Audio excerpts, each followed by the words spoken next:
जय जगन्नाथ। माँ शारदा देवी मोर प्रिय दर्शक बंधु मानू हार्दिक अभिनंदन शुभेच्छा और नमस्कार। आज उपस्थापन आम देखा तिथि अनुसार भाग्य भविष्य गोचर रे मुख्य ग्रह मानकर स्थिति को देखिले रवि आरंभ कन्या और 18 तारिख पर तुला को गमन करेंगे। शनि मीन रे, बृहस्पति मासर आरंभ मिथुन रे और 18 तारिख पुनर्वसु नक्षत्र कर्कट राशि को अतिचार होई स्वचार गमन करेंगे। शुक्र सिंह रे और 10 तारिख पर कन्या की, राहु कुंभ रे और केतु सिंह रे अवस्थान करुअछंती। मंगल आरंभ तुला रे और 28 तारिख पर बिछा को गमन करेंगे। ये मासर पर्वपर्वाणी रे मुर्मयी श्री दुर्गा देवींकर महानवमी पीठे विश्राम, शरण आरंभ पीठे मुर्मयी देवी और श्रीमंदिर रे दशहरा, सुदुश्रावत, कुमार उत्सव, गजलक्ष्मी पूजा, कार्तिक व्रतारंभ, धन्वंतरी जयंती, श्यामकाली पूजा, कार्तिक व्रतारंभ, दीपावली और अँला नवमी और राधापाद दर्शन पड़ुअछि। मास तत्व अनुसार ये मासरे जन्मित व्यक्ति ज्ञानी, परिश्रमी, विवेकी और धर्मपरायणा होइथांती। एबे देखिबा कालपुरुषर प्रथम राशि मेष पाई व्यवसाय चाकरी क्षेत्र में उन्नति परिलक्षित हेबो। परिवार और बंधु स्वजन रे सामान्य अशांति देखा दे पारे। महिला माने चिंतित रहिबे। छात्र छात्री माने सुनाम अर्जन करिवे। वृष राशि व्यक्ति विशेष मानक पाई कर्म क्षेत्र और व्यवसाय रे आय अपेक्षा व्यय अधिका रहिबो। सफलता पाइबाकू हेले संपर्कीयंक सहायता नेबाकू पड़िबो। स्वास्थ्य भल रहिबो। महिला और छात्र छात्री माने उचित मार्ग रे अग्रसर हेबे।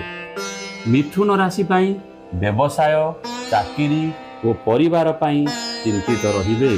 जानवाहन चलाइबा किंबा यातायात समय रे सतर्कता अवलंबन करंतु। महिला और छात्र छात्री माने कृतकार्य हेबे एवं परीक्षा रे सफलता अर्जन करिवे।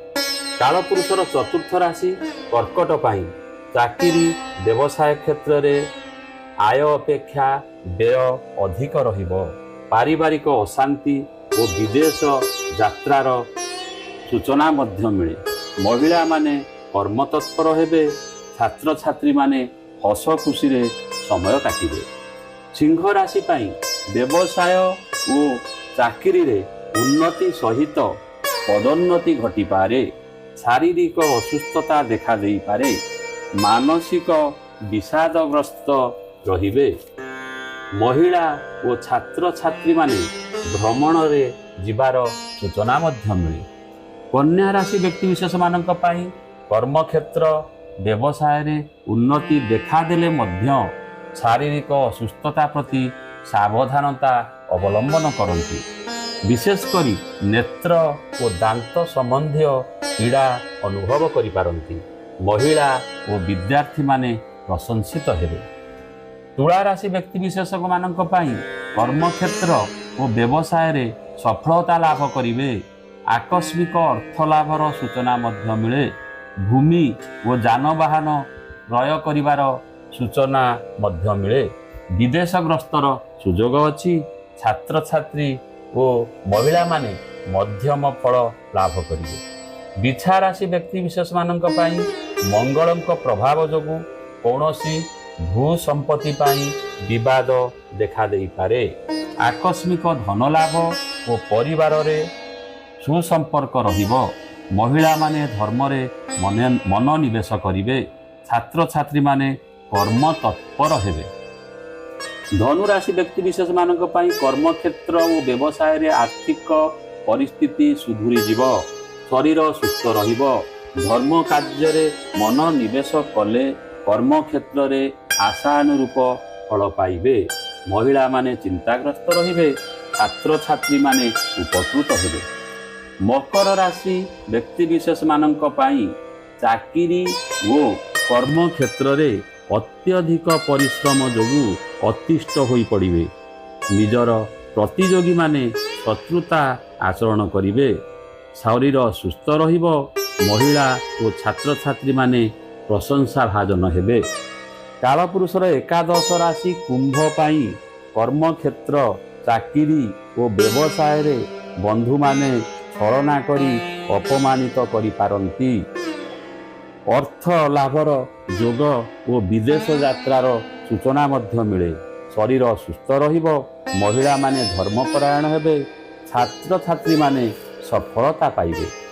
କାଳପୁରୁଷର ଶେଷ ରାଶି ମୀନ ପାଇଁ ବ୍ୟବସାୟ ଓ ଚାକିରି କ୍ଷେତ୍ରରେ ଉନ୍ନତିର ଆଶା କମ୍।